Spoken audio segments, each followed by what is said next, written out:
Assalamualaikum warahmatullahi wabarakatuh. Perkenalkan, nama saya Cindy Dwi Utami dan rekan saya Nina Ratnasari. Kami mahasiswa dari STIS Tembi Bandung Business School.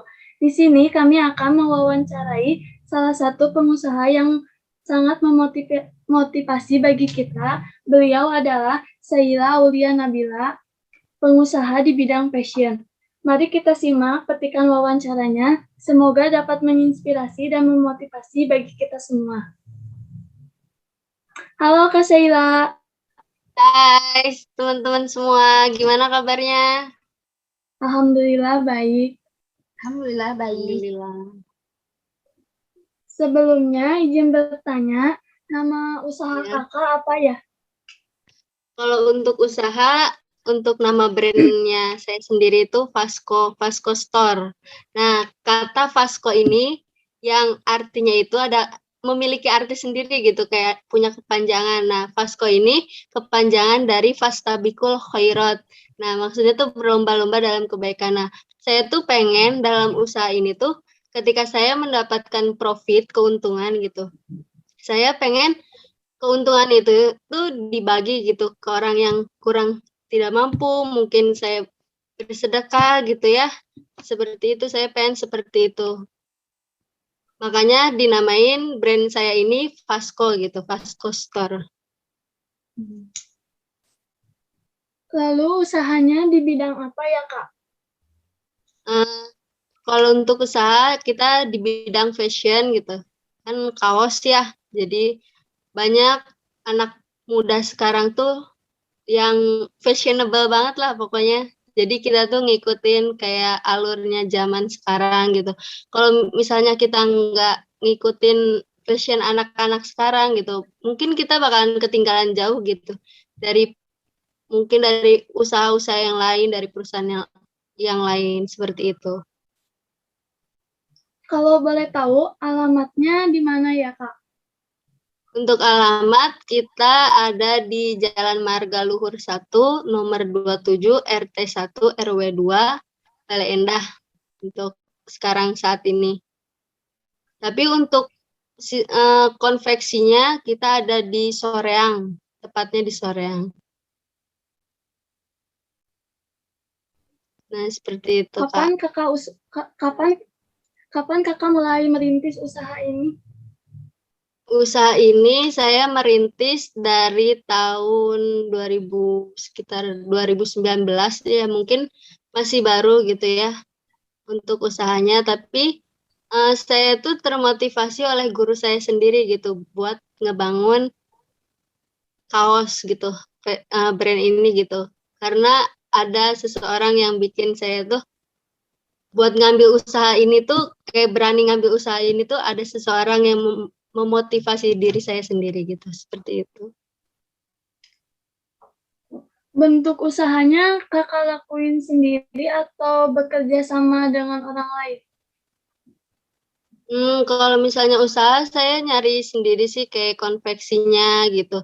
Terus mana sih konveksi yang bagus gitu, yang jahitannya rapi, mungkin yang kainnya juga nyaman dipakai gitu, yang mudah menyerap keringat, terus nggak gampang gerah, terus nggak tipis. Nah, saya mulai merintis sendiri sih gitu.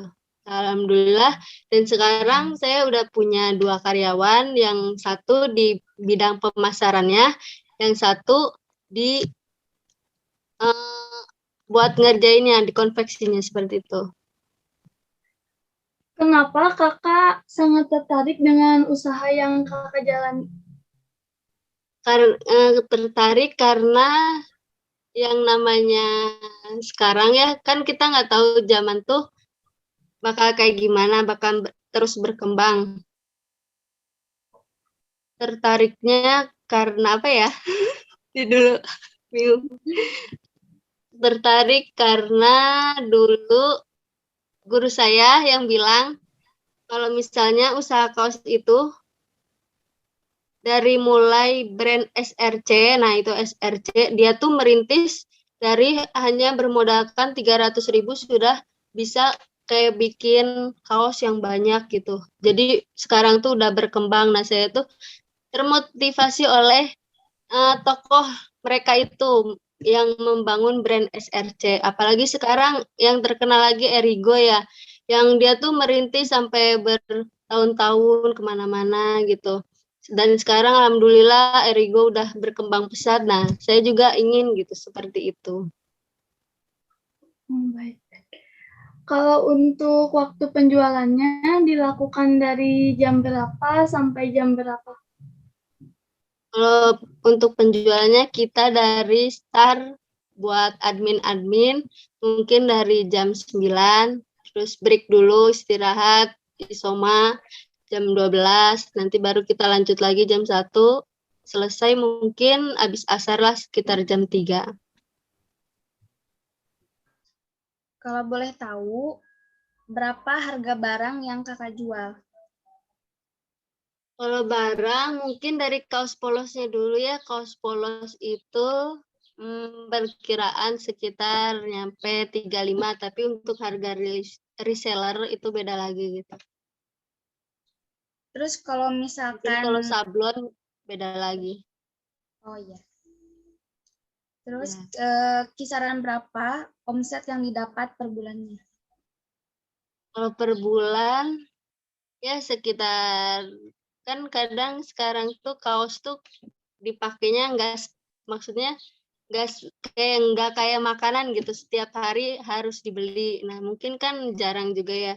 Jadi mungkin kalau sekarang mungkin lagi turun gitu. Jadi 2 juta per bulannya. Tapi biasanya kita melebihi itu sih. Kadang per hari bisa nyampe 2 juta sih kalau buat profitnya sendiri.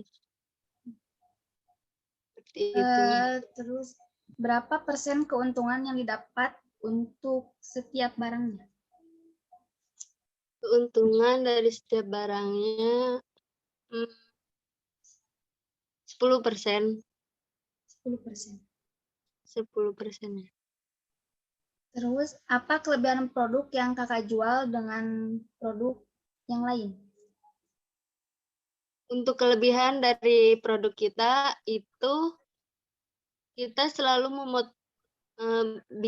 memotivasi, membuat inovasi baru gitu. Kalau misalnya yang tren apa nih gitu, kita pasti kayak ngikutin. Kalau misalnya kayak waktu itu rame baju tie dye, nah kita juga kayak menjual paket tie dye kaos gitu, bikin di rumah tie dye-nya. Nah seperti itu nanti kita masukin dikasih bonus buat botol-botolnya, jadi mereka tinggal meracik sendiri dari rumah. Nah baru mereka bikin sendiri kaosnya seperti itu. Jadi kita cuma menyiapkan bahan, nah seperti itu. Terus kaos kita juga nggak mudah nggak mudah nggak tipis gitu. Terus mudah menyerap juga. Kadang kan ada yang kaos tuh tipis banget, kayak tipisnya tuh kayak kaos rakyat gitu. Tapi kalau kita tuh enggak gitu. Seperti itu. Terus apa sih yang jadi ciri khas yang produk yang kakak jual? Ciri khas yang buat kita tuh mungkin dari sablonnya. Karena kita kalau bikin kayak gambar-gambar ini kartun. Nah, seperti itu. Mungkin kan jarang juga ya kalau misalnya gambar-gambar kartun, apalagi yang ngedesainnya itu saya sendiri gitu. Oh iya. Kalau mau lihat contohnya, nanti ya aku liatin setelah ini mungkin. Ada kok Iya. contohnya. Terus apa sih yang memotivasi kakak sampai bisa berdiri usaha ini? Motivasi saya sih orang tua pengen saya tuh sukses gitu, membanggakan kedua orang tua saya.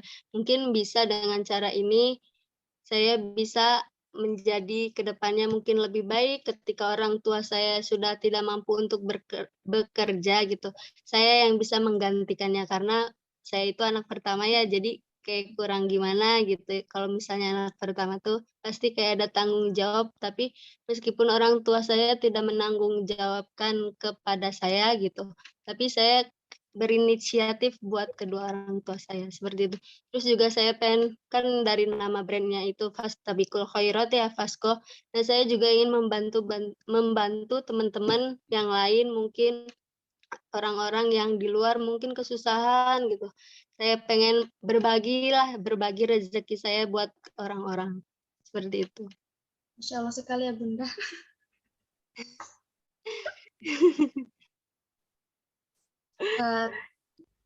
Terus apa aja sih kendala yang kakak hadapi dalam menjalani bisnis tersebut? Tentunya kendala dari mulai harga. Kadang ada persaingan harga, terus kayak berdagang mungkin di marketplace gitu.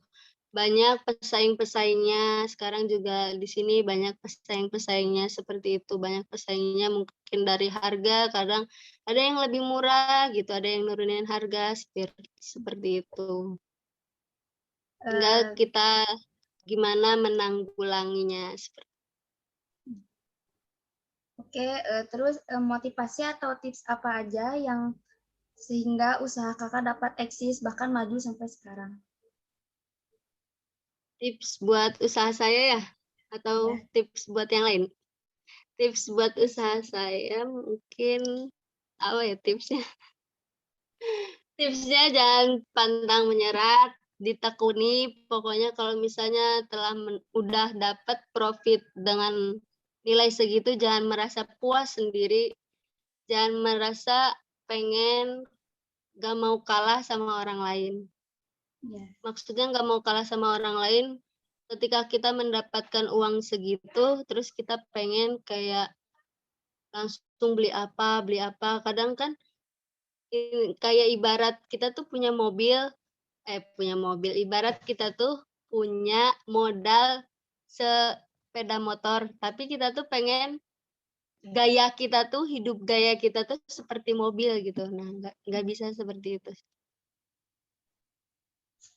Oke, pertanyaan terakhir ya Kak. Apakah kakak bisa memberikan tips bagi para calon pengusaha di sana, di luar sana maksudnya? Kenapa? Nggak kedengeran.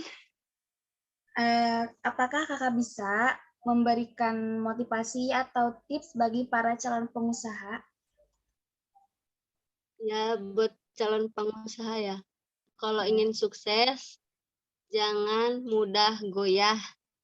Kadang kebanyakan orang itu selalu merasa puas sendiri gitu. Terus kalau misalnya gak memuaskan, jangan goyah gitu sampai berpaling. Harus tetap fokus dengan usaha tersebut. Terus kembangin apa skill kalian yang kalian punya. Liatin dulu passion kalian itu apa. Nah, baru setelah itu kalian mulai gitu. Kalau misalnya kalian udah menentukan passion, insya Allah ke depannya juga bakal lebih mudah. Seperti itu, Kak. Sebelumnya, terima kasih kepada Kak Sheila yang sudah meluangkan waktunya untuk kami wawancara. Semoga usahanya makin maju dan sukses. Dan cukup sekian petikan wawancara dari kami berdua. Wabillahi taufiq wal hidayah. Wassalamualaikum warahmatullahi wabarakatuh.